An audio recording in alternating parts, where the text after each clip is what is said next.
All right, get in here, you beautiful bastions of freedom. We have got to talk about some incredible things that are happening that no one wants to tell you about, which, of course, that means I'm going to right now, and everything will be linked in the description box below to bring my receipts forward to the discussion. Guys, as you get in here, hit that like button, subscribe to the channel, turn the notification bell on. This is going to be a live stream you are going to thoroughly enjoy. And let me hear you in the comments, the chats, and the emojis. They do make the world go round, as you guys are fully aware. And as you get in here, make sure the audio and video is good. We are going to have a blast on this one. This is going to be a really good live stream for you to walk through some stuff with the nearest lefty in the internet source that you have. It's going to be a fun one. All right, everyone's getting in here. I love it. Beautiful Bastards of Freedom showing up. We've got audio, we've got video, we've got the let's go, absolutely, planes, everything. Okay, and before I do get going, guys, I'm going to do a little bit of a monologue in a second, but I just want to say something real quick. I want you guys to know how proud I am of each and every one of you guys, because you are keeping your eye on the ball. You're not being distracted by all the crazy. You're not being distracted by all the right-wing infighting right now. You are literally keeping your eye on the ball, and you're doing a remarkably amazing job. So, I don't know. I just felt like I wanted to say it, because you guys are directly over the target all the time. You know what's going on, and that's an amazing thing. All right. Now let's start with a little bit of a monologue while you guys get in here. Then I'll show you the goodies, the appetizers, and then, of course, the entrees of this safari of freedom. So, one of the things that I do want to say is something that has become very, very apparent to me recently. I'll go big screen for this while you guys are getting in here. One of the things that everyone's looking for, and I said this in a speech that I gave last night at a GOA event. One of the things that everyone is looking for in the younger demographics, the middle demographics, they're looking for something to belong to.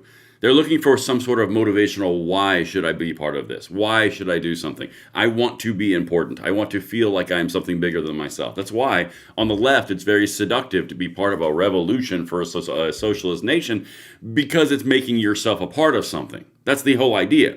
If you're seeking and searching for a meaning about yourself, then you're going to be in a position to be susceptible to very bad things.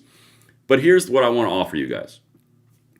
For everyone who's younger, for everyone who has younger children, younger grandchildren, younger friends, family, send this one out. Because we're part of something already. We're part of being an American. We're part of having an American experience. We're part of loving this country more than ourselves. We're part of building it in for the next generation better than we found it for ourselves. The whole identity of what everyone's looking for is already within their grasp. It's already right there. They just aren't being shown what it is. People have bled, sweat, tears, all of it. They've worked their fingers to the bone to make the country better for ourselves and the next generation, because it's about something bigger than ourselves. All we have to do is highlight it. And you've got that gift already. We just have to talk about it some more, rather than doing some really dumb infighting that's only causing distractions and undermining ourselves. All right, let's get into this. That was the little intro monologue. It's only a minute. I just wanted to say it, but let me know what you guys think in the comments of that. Of course, I've got to throw this in here really quickly. Comments, chats, and emojis make the world go round. We're going to pin it, and you guys know that once I pin that, we're off to the races. All right, it is pinned. Let's get it, guys. We have got so much. So the first thing that we're going to do, this one I found extremely fascinating. We're going to start off with a light appetizer, something that we mocked a little bit. We said, oh my goodness gracious, what is this we have here? You remember that thing where Hakeem Jeffries was getting a primary challenge? And the far left was like, yeah, primary him. And the moderates were like, oh, that's cute. Sit down, little puppy. Yeah, turns out that lasted about 10 seconds. This guy was the guy doing it. Chi Ase is officially dropping his bid to challenge Democratic leader Representative Hakeem Jeffries. This guy's on the socialist progressive wing. The progressives were all amped that the big time to drop and take out Hakeem Jeffries and Chuck Schumer was when the Democrats, shit the bed on the whole government shutdown thing. They thought that was the big move, and apparently this guy just threw in the towel before he even did anything. Wow, man, those phone calls must have been fun. They must have been a whole lot of fun. All right, let's keep on going. Again, we're getting into this. We're loosening up. This is like the stretching phase of this endeavor. I want to watch with you guys a little pipsqueak lefty low testosterone soul boy get backhanded by Kevin O'Leary on CNN. This is what the thumbnail was all about. He actually does call him he actually does say cherry pick this. He just didn't say you little twerp. I added that part. because, oh goodness gracious, I cannot stand this. Okay, anyway, let's keep on going. I don't want to get too amped about it already. Here we go. CNN about how evil all the winning is. Watch. To save money, because they need to save money right now. But collectively, and I think that's going to be the story of it. But for Black Friday, when you looked at the actual number of goods that were sold, there were less goods sold, but more money made because things are more expensive. That's actually what happened on Black Friday. Data, Friday, Saturday, Sunday, Monday, Cyber Monday, 208 million people bought online because the algorithms on all the platforms were the best ever. $1 extra billion of revenue. I know that because my companies were part of that success. Revenue does not $1 mean billion more. money saved, though. And also, you can cherry pick one economic stat, but the fact is, inflation has gone up since Trump took office. Unemployment has gone up since Trump took office. A lot of the macroeconomic indicators that people rely on aren't doing too well. So yeah, you can cherry pick small things like this has gone down, but when you walk to the grocery store, okay, beef is cherry pick this. We're 40 points off an all-time high in history on the S&P 500. We do the this number one economy on earth. Are you kidding? It's growing at a slower rate than it did under Biden. We're number one on earth, and we're 40 points off the high. Who's benefiting in that number one? I think it's you are. Everybody that's retired is. Anybody Trump that has has any crashed the market savings like anywhere. 4 times. All right. I mean, how can you bash number one in the world? Thank you, guys. Quick, for the love of God, jump to a commercial break. That actually hurt. Okay, this is the wildest part about this entire thing. Okay, first of all, let me walk you through a little bit of the characters that we're looking at here. First of all, the kid on the left, this is one of the new models of Democrat males that are supposed to get back the male voter because they are the new model, like low T model soy boy. Like, it is mind-boggling to me that they think that this is going to allure men to go vote for Democrats because, okay, I'm not going to get too into it. That's one. That's the guy who was told to cherry pick this, which is hilarious. And then this woman right here on the left, on the right, she's actually a Kamala Harris Biden acolyte. Okay, she's fully involved in the far left wing. She's not just a political commentator, as the Chiron says. She is a far left acolyte of the Biden-Harris world sphere. Okay, just so you know who we're playing with. All right, and the guy on the left, I have no idea who that is. I don't care. All right, so now this is really interesting. And you know what? I'm gonna go big on this one because this is a very important point. Let me hear you in the comments, chats, and emojis that are over the target on this because I think this is something that needs some reflection and some flashlight on. Maybe we can make some cockroaches scurry around.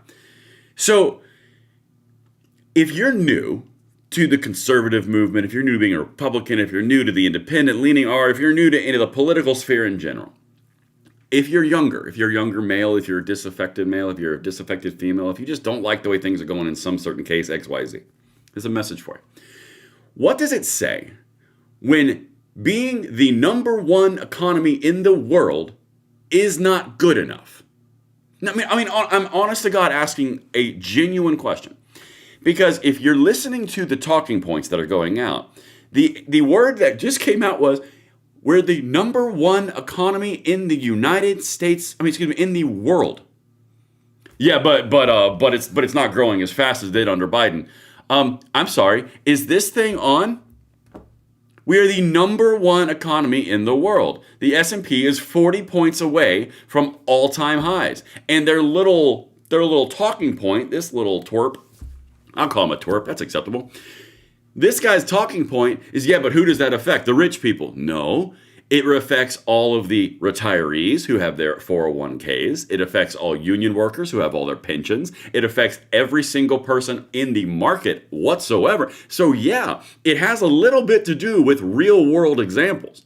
Now, is everything peachy keen? No, everything's not perfect. Nothing will ever be perfect. We're working on it. I'm going to show you in a second what they don't want to show you. But the whole point here is, if you're going to say you're number one and all you can say is, yeah, but you might just be a political hack. Just saying. All right, cherry pick that. All right, let's keep on going. This is so funny. All right, so now this one. This is something, you beautiful bastions of freedom out there. I bring this to you with a very good disclaimer. I'm not telling you what's going to happen in 12 months. I'm not going to tell you as I'm Nostradamus. I'm not going to tell you I can tell the future. I'm going to tell you this, and I say this every single time we talk about anything polling related. We grind like we're losing. We vote like we're losing. We work like we're losing, and we leave everything on the field politically. Good talk. That's it. Now, Let me show you this, because this is really speaks to something. Stunning new poll, and again, this is a right-leaning account, I'll tell you. Stunning new poll finds Republicans lead the 2026 congressional midterms over Democrats by 4 points. Okay. Then they go on and they say this is huge because XYZ. I want to show you some other things, because this is the really important piece. Here's the actual polling of which they're referencing. Among those who are very enthusiastic about voting, 50% plan to vote D and 48% plan R. The enthusiasm gap is real. Those who are enthusiastic are most likely to vote. And that's being responded to this post. And again, I'm building all of this together, okay? Watch. If the election were today, 45% of registered voters say they would vote for Republicans, 41% would vote for Democrat. Okay, this is the whole point. And I really want to highlight this, and let me hear you in the comments, okay? About 3 weeks ago, it's been nothing but 24 wall-to-wall coverage of the fact that the Democrats have an advantage in the congressional ballot. Non-stop, never stops. It's going to be a landslide, blue tsunami, blue wave. The people have spoken. They're over Trump. They're over Republican. Anybody, I mean, like, God, it's been ad nauseum.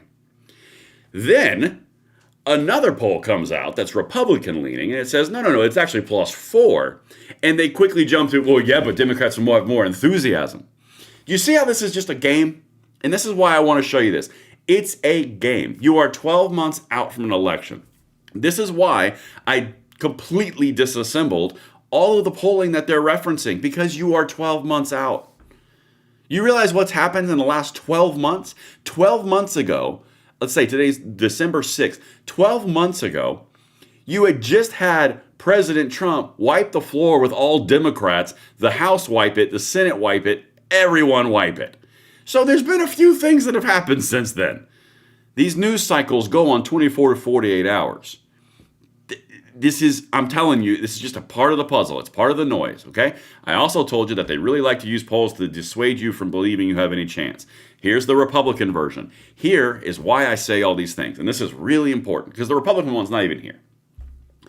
You see this stuff right over here? These are all the aggregates. And this is the Real Clear Politics averages. These are not my averages. This is an aggregate of all polls, okay? You can see that the average is 4.9 with an outlier of +14, a year out from the election. A year. You've now got Republican pollings popping up. What you have to do on this, guys, is you have to grind and vote like you're losing, be sound and solid in your ideals, in your policy preferences, in your desire for your country, grind like you're losing every time, and then win. That's what we do, okay? That's why I show you all these things. But enough of that. I had to address it because it's really, really important.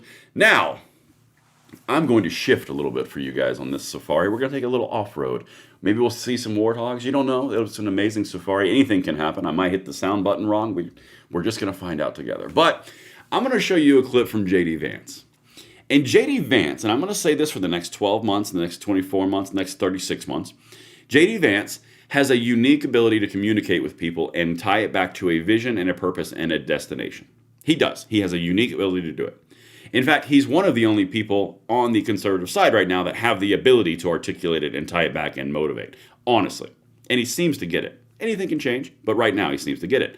I want to show you a clip that he just did at a Turning Point USA event, which, by the way, little side note, people on the right and the left all of a sudden say that Turning Point USA is completely gone, torn asunder, dead, never going to work again because XYZ did this and XYZ did this. They got 360,000 inquiries across the entire nation in the last 3 months. I'm pretty sure they're okay. This whole right infighting thing is just stupid. But anyway, let's keep on going. We got a bigger enemy to face. J.D. Vance, and let me hear you in the comments, chats, and emojis. Policies that hurt us, and these policies are not even solving the problems. These policies are just creating chaos. Ma'am. Okay, so again, I'm gonna finish answering the question, and then if I've answered all 9 of your questions in less than 15 minutes, then we can keep on going. We got to have a little fun, right? So here's the thing. I can believe that the United States should lower its levels of immigration in the future, while also respecting that there are people who have come here through lawful immigration pathways that have contributed to the country. But just because one person or 10 people or 100 people came in legally and contributed to the United States of America, does that mean that we're thereby committed to let in 1 million or 10 million or 100 million people a year in the future? No, that's not right. We cannot have, I'll go and finish. We cannot have an immigration policy where what was good for the country 50 or 60 years ago binds the country inevitably for the future. There's too many people who want to come to the United States of America, and my job as vice president is not to look out for the interests of the whole world. It's to look out for the people of the United States. Okay, so a bunch of you guys are saying the audio wasn't loud on that. It's turned up fully on that. I don't know why, but if you want to go back and watch the clip, I have it linked in the description. I always bring the receipts. Let me give you the summation, okay? The summation here is that it's not my job to be the vice president of the world. It's my job to watch out for the interests of the people of the United States, to look out for the people of the United States. That is all that is required. Like, you have to understand, it's not all of these fancy, over-articulated points where you have all these things that are flushed out and all these different nuances. No, you are there to affect policies to better benefit the United States of America and its people. And if you've gone through the immigration process as part of the immigration system, good, awesome. I recommend you assimilate, because that's how we go forward better together. This whole cultural appropriation thing that the left brought forward, where it's any kind of ist option possible if you don't do the right thing in regards to cultural either appropriation or assimilation, is stupid. Fine. But the point is, my job as vice president is to look out for the people of the United States to roaring applause. This is the point. It really is that simple. Look out for the people of the United States. And by the way, you know how you look out for people of the United States? This is going to be the really fun part. You don't do this.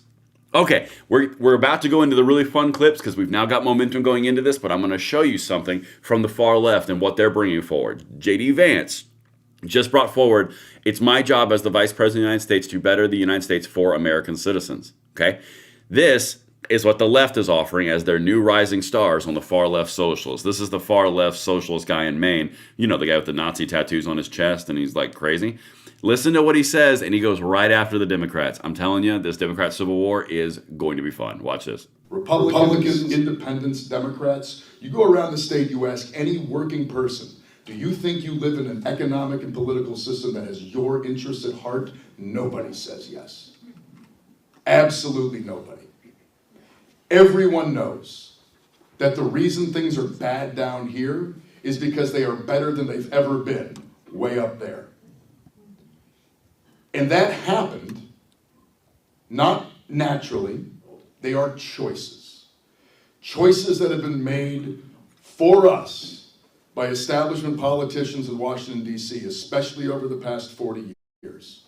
Policies that have incentivized wealth accrual at the highest levels. And the sad truth of it is these are choices that were not made by one political party. We have watched at the national level the establishment elements of both parties become beholden to the exact same corporate interests. We need to replace the establishment politicians, both in our party and in our political system writ large. Uh-oh, you just made the big boo-boo, Graham Plattner. You just went after the establishment Democrats in the establishment DNC. Get the freaking popcorn. And before I show you AOC, who's coming up next, because again, she's going to openly tell you it's time for America to be destroyed so something new can rise in its ashes. It's going to happen. It's on video. I'm about to show you. But here's the big thing. The DNC is not in a position to fend off left-wing socialist parasites within their party because they don't have any money. Kamala Harris burned through all of it. They just took out $15 million in loans to stay afloat and pay their payroll and artificially inflate all these different races because they wanted to make some sort of headlines to generate more revenue. They have no money to fend these people off. This is about to be glorious. Okay, maybe you don't believe me. Maybe I am making this up. Maybe I'm out on a limb. Look, oh my goodness gracious, guys. She's so approachable. Look at her in her modest attire, sitting on a couch. So just classically, she's so, what's her face? What was JFK's wife? She's so Jackie O. Man, Oh, yeah, no, she's not. She's a socialist. Anyway, let's get it. Watch this. She's about to say America is ready to die and it's not meant to last a long time. You're about to hear it right now. Watch this. Also, think about it is that we are, perhaps we are in the downfall of the broken way. This was not built to last. Inequity, injustice is not built to last. It lasts a long time. It could last hundreds of years, but ultimately it crumbles into this, a small cohort of incompetent people that create damage. And from that, something new can spring. And so maybe something is declining right now, but maybe it deserves to decline. Wow. I'll tell you what, that maybe something is declining right now, and maybe something deserves to decline, and it can last a couple hundred years. But, when a small cabal of people, we call them Democrats, when a small cabal of people get together and do this, it just leads to chaos. Y'all, they are making a play for the whole house. They're going all in. She openly just said America is ready to decline and something new can spring up from its ashes. I mean, she's talking about socialism taking over our capitalist system. She is actively talking about the destruction of the United States. This is not made up. She just said it. You had the pink-haired soccer player there because she's relevant somehow. I mean, it really is wild that she can do that, and it's perfectly fine. Perfectly fine. All right, listen. I've got a super chat real quick. I've got to catch up with one because I love each and every one of it. I respect each of you. The Frog Feeder says, no more 2A news ever on this channel. That is the last two tabs right over there, my man. And that is not the case at all. Trust me, trust and believe. I just spoke at a GOA event last night. All right, here we go. Maxon and Reactin, I think that's the name. $10 super chat said, BBOF reporting. Rather than saying vote like we're losing, vote as if our vote will be the one to give our choice of who we want to represent us with the change we want. Sure, we can do that way too. Vote like you're losing is quicker, but I like your ways. I like your way too. Either way, the bottom line is that's the whole point. We gonna win this bad boy. All right, let's keep on going. Here is the fun little pivoting point. Because everything, going back to that super chat that I had a minute ago, everything that we do on this channel is oriented towards saving the country and saving all the issues of which we care about so deeply, right? If you care about the 2A issues, if you care about the border, if you care about our progeny, if you care about our financials, if you care about our economics, if you care about just preventing the Dems from getting power again because the woke crap was insane, this is why we do it. Because all those things are derived from the fight we're covering. That's the whole point. All right. So now what I'm going to do is I'm going to show you some things that the media is not going to put together in a nice little mix match for you. Because this is an important thing you guys need to know. You know that whole affordability thing that the Democrats are punching real hard? Yeah, for some reason, I don't think that they're going to put together some real good mashups of these clips. But I'll do it for them. Don't worry. Watch. The first thing that we're going to do, talking about the actual economic impact, is the median monthly rent for apartments fell for the fourth month in a row. You'd think that'd be important, because that would be housing cost. Okay, maybe I'm making it up again. Data out tomorrow, and it shows that continued new supply and weaker demand are pushing vacancies up and rents down. The national median monthly rent for apartments fell 1% in November from October and now stands at $1,367. That's according to Apartment List. It was the fourth consecutive month-over-month decline. Apartment rents are now down 1.1% from November of last year and have fallen 5.2% from their 2022 peak. Now, vacancies hit a record high of 7.2% in October. That was unchanged in November. This index dates back to 2017.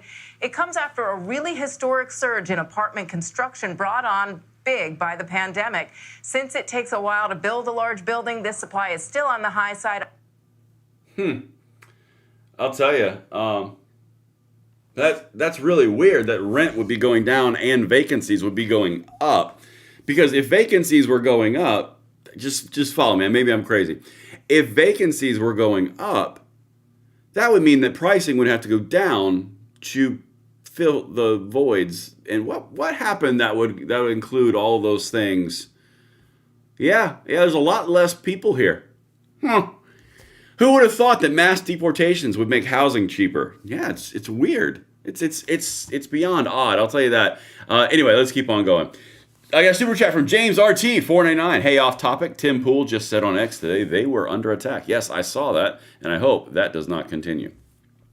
All right, here we go. This is something that we covered. Again, I'm just going to keep on showing you things the media is going to hide from you. Watch this.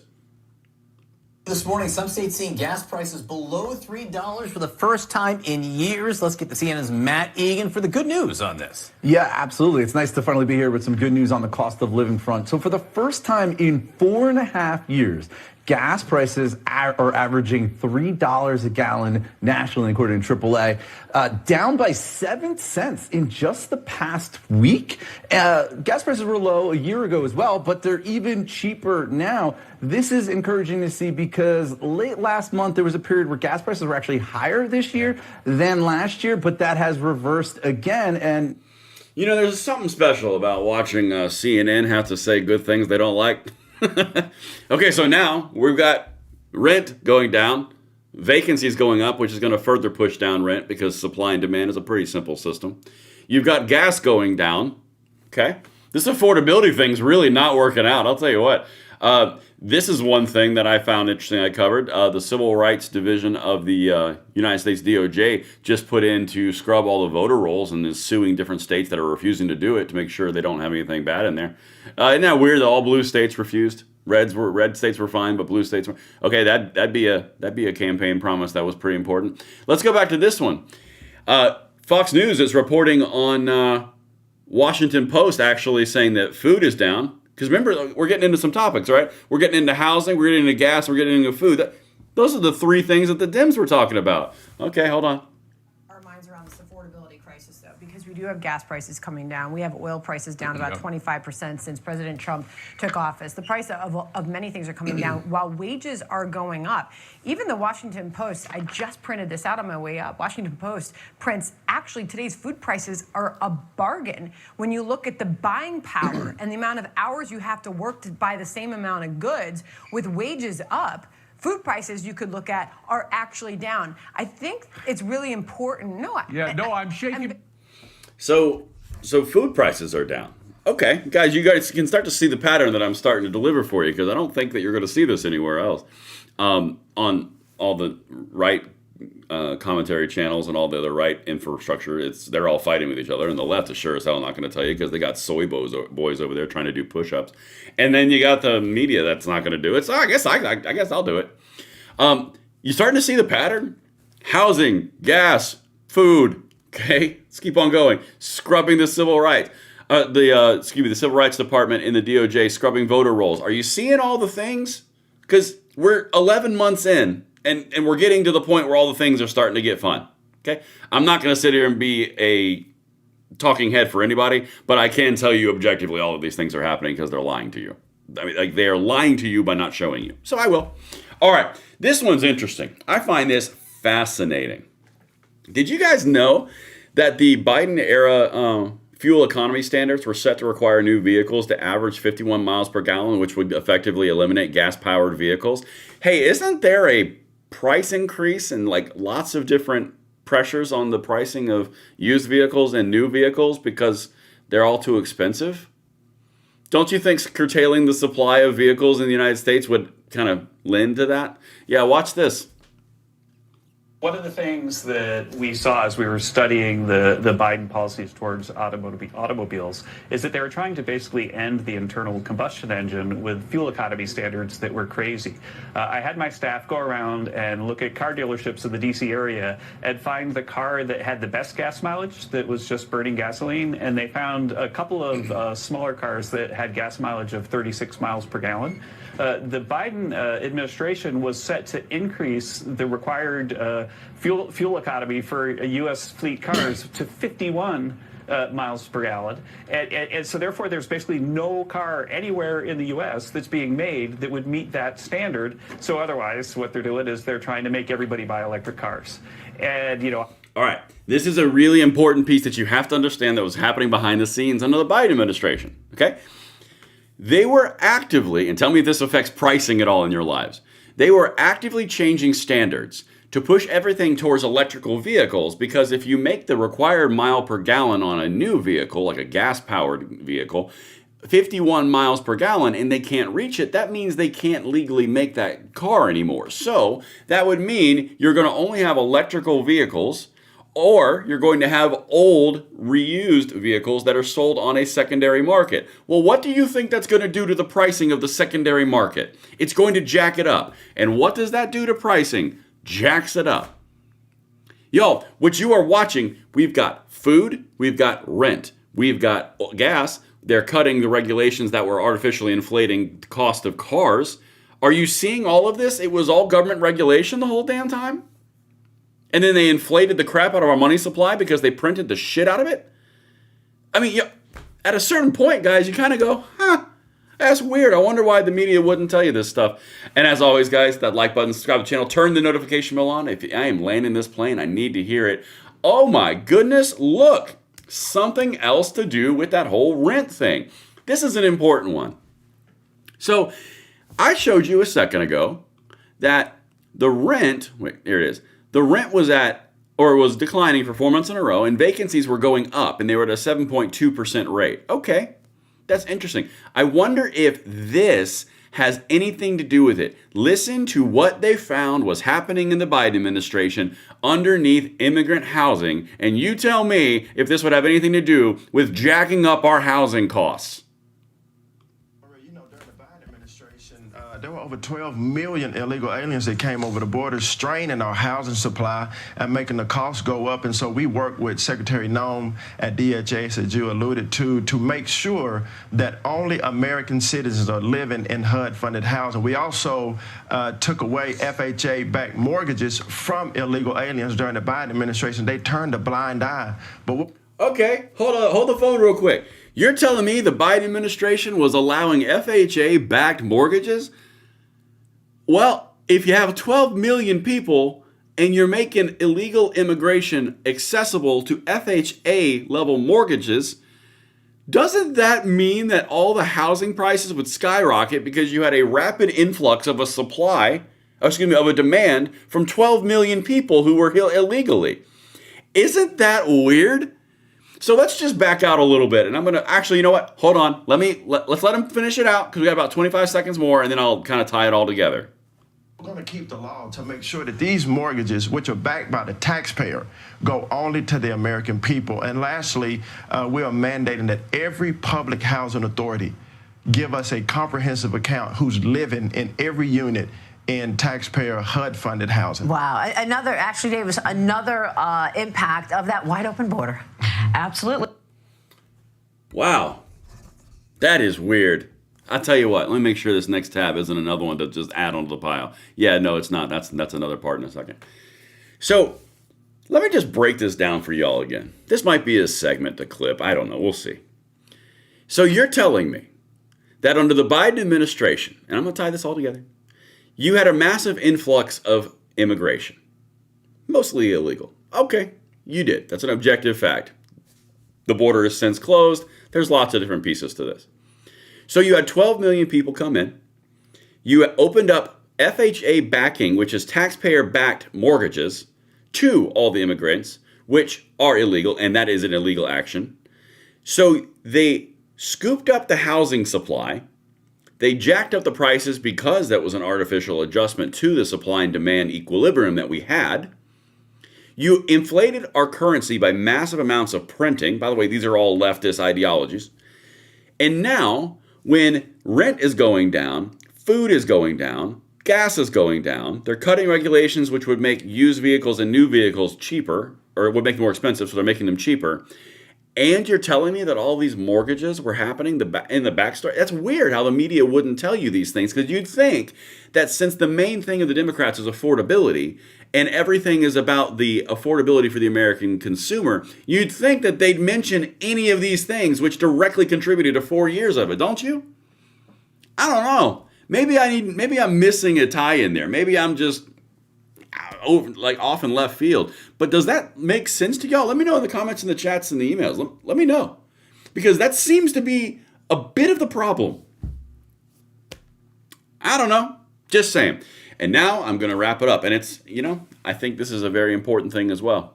We're going to dive into something else that they're doing over there, the DOJ. Because if you tie in everything that I just showed you with the DOJ suing states for their voter rolls, which is a good thing, and then you tie in the fact that the DOJ or the Kristi Noem in the HUD, they are basically asking for all the identifiers of who's in public housing. You see what they're doing? They're checking all the rolls and they're making sure everything's good. That's what they're doing. And that's what they were all told to do. I mean, objectively. But now let's talk about this one. This one's a fun one. So this is Assistant Attorney General Harmeet Dillon. Now, Assistant Attorney General Harmeet Dillon has been, honestly, I've been pleasantly surprised. But now she's referring to something that the White House just tweeted, the press secretary. The Trump DOJ is adding a Second Amendment rights section to Civil Rights Division. Well, if you have a Second Amendment rights section to the Civil Rights Division, which they have said openly that the a Second Amendment is a civil right, it's under their purview. And now she's saying she's been working on this for months and I'm looking forward to running it very well soon. We have a long list of states and localities violating the Second Amendment rights of citizens and we're going to do something about it. That seems like a good thing. And now I'm going to say something that I think a lot of you are thinking too. But Pam Bondi's not doing great on federal gun control. Yep, she's not. You can have this be true, and you can also have this be true. Two things can be true at one time. The Civil Rights Division in the Second Amendment section in the Civil Rights Division, that's good. Going after states and localities and municipalities and infringing on the Second Amendment, that's good. I like that. More of that. Hey, get better on the federal stuff. Those two things can exist at the exact same time. It's not like one or the other cancels each other out. Just to get in front of something that I have a feeling I'm going to see in the comments. But let's keep on going. Here's Attorney General Pam Bondi, no friend to a lot of people. The Second Amendment is not a second-class right, she says. After the prior administration's campaign to infringe upon Americans' gun rights, the Justice Department is strongly committed to undoing the damage, including just last week filing our first ever Supreme Court brief arguing for public carry. And that is true. They did do that. This unit within our Civil Rights Division will advance President Trump's pro-Second Amendment agenda and protect the right to keep and bear arms for all. Now, she's bouncing off of the same White House press secretary post. And this is why I wanted to hit this, because you have to understand how this works. In Washington, D.C., it's a little bit of a, I tapped your back, hey, I commented on your post, oh my God, did you see my heart? Like, that, there really is that level of, I co-sponsored your bill, that kind of stuff, right? Caroline Leavitt is the press secretary of the White House. She just posted that from the position she holds. The Assistant Attorney General and the Attorney General just doubled down on it and said, yep, we're definitely doing this. There is activity happening. That is happening. That's objectively there. That's the way that this stuff works. And I do want to say one more thing, because I think these next ones are, that's a different thing. I'll do that tomorrow. The one thing I want to say on this, if you've got two things that have different outcomes, they can both be true at the same time. For example, and I'm going to speak really candidly to my two-way people real quickly. You can have the federal infringements and you can have the defense of federal gun control laws, which is a weak spot. That is not good from Attorney General Pam Bondi. That is actively true. That is not false. That is bad. But then you can also have, under the exact same department, a Civil Rights Division subsection 2A going into actual action against states, municipalities, and local agencies. That is good. This is bad. Both of those things can be true at one time. I don't know, but you guys can tell me what you think over in the comments right over there, because honestly, I like this video. There's a lot of good things going on. And we uncovered some pesky little things that the Biden administration was doing too. But listen, you guys tell me what you think in the comments below. This video is a bit of a mix mash. I hope I landed the plane. I love each and every one of you just the right amount that makes you feel comfortable. And I will see you on the next